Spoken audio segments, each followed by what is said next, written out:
I remember eating cup of soup for 2 years straight.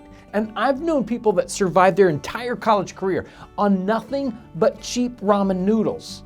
It seems like everyone has to deal with financial hardship at some time in their life.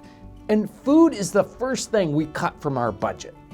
We find a way to survive on the cheapest, blandest food just to get by. This has been a problem throughout history, especially in the 18th century. People have to get by on the cheapest ingredients possible.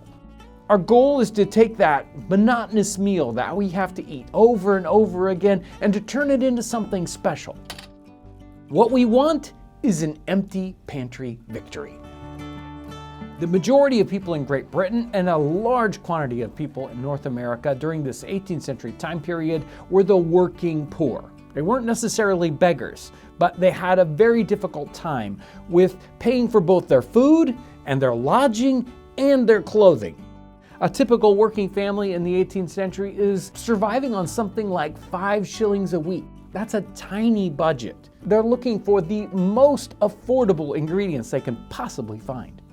I found a recipe that's perfect for this situation. It's in Primitive Cookery, and this was a compilation cookbook from the middle of the 18th century, and the author was concerned about feeding poor families. He even has a section in the back that talks about just the meal. It isn't about recipes per se, but a collection of 70 very, very inexpensive meals. This recipe is after that section. It's at the very end of the cookbook. It's almost like a P.S. Here's something that might really help. It's called, and probably the worst title for a recipe ever, Directions to Make Diverse Sorts of Herb Pottage. An herb pottage is really a soup, or almost like we can think of it as a thickened soup. When your water boils, put your herbs into it and let them remain 5 or 6 minutes. Then take your herbs out and put some little small oatmeal tempered with some cold water first. Beat it well with your liquor, add salt and butter to it, and eat with bread or without. So what is this really? The interpretation is a little difficult, but oatmeal is the main kind of component that is holding this together. It's sort of like an oatmeal soup with herb flavoring, and it is whatever herb you can get a hold of. And that's the key to this. How can we make the plainest oatmeal or oatmeal soup into something that's special, possibly extra nutritious, even medicinal at times? How can we take this super bland, you might call it gruel, and turn it into something hopefully good? It's not a coincidence that the foundation of this dish is oats. Gervase Markham in 1615, he has this book called The Well-Kept Kitchen. And he has an entire chapter on the excellence of oats. He talks about oats being important for animal food and for people food.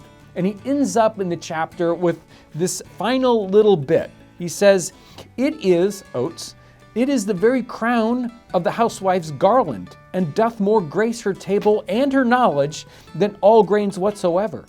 Neither indeed can any family or household be well and thrifty maintained where this is either scant or wanting."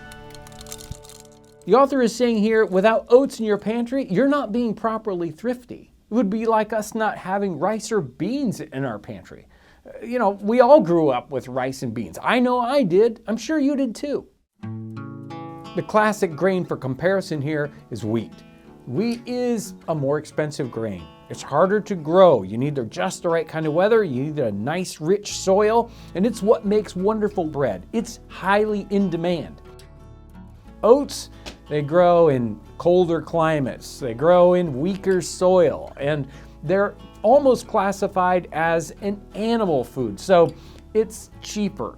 It doesn't look as good. You don't look like you're a well-to-do family, but you're surviving. You could buy oats prepared in various ways. The whole grain that you would use to feed to animals. Or you can grind it up into a flour, or not quite so far, grind it into a meal, or just sort of cracked oats, or today we would call them steel cut groats. In this recipe, we'll be using steel cut groats.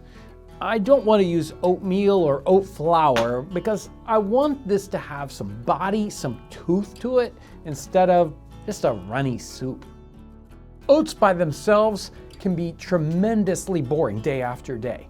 The very, very interesting part about this recipe is the diverse herbs that he talks about at the beginning. Herbs are really important here, and he means diverse in that it could be almost anything. Greens that we pick, we might have an herb garden, we might even wildcraft, go out into the wild and pick greens that show up in the common lands or in the wild areas. This is an income source for poor families. They can send children out into the fields to pick herbs and take those into the market.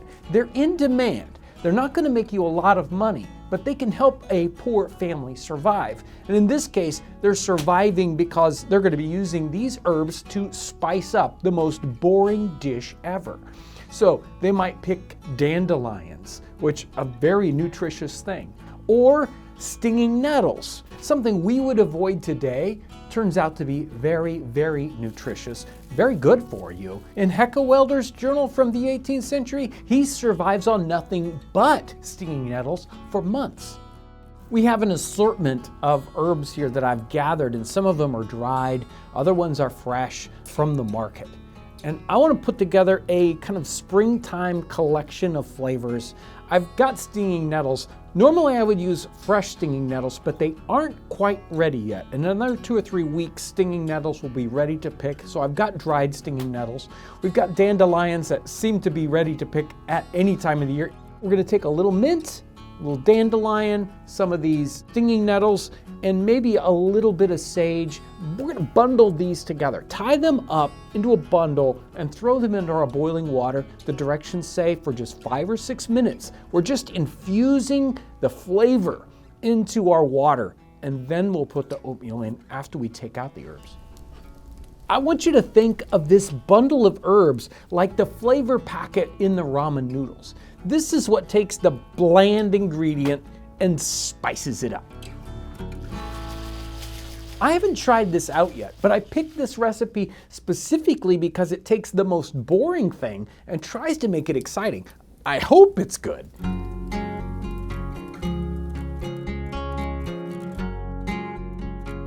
Wonderful spring aroma. I believe this will be very, very flavorful.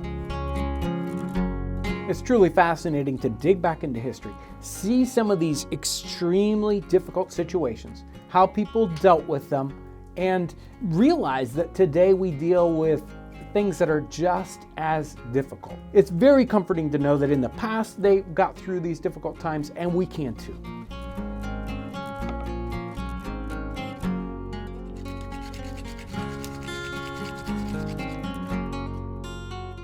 We've got a great springtime aroma, and what I'm hoping we've done is take the blandest breakfast that we might think of today and turn it into something savory, something completely different.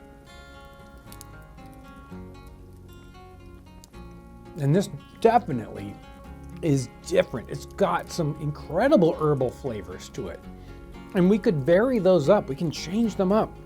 This would be great for a savory lunch or a savory supper. This is so good.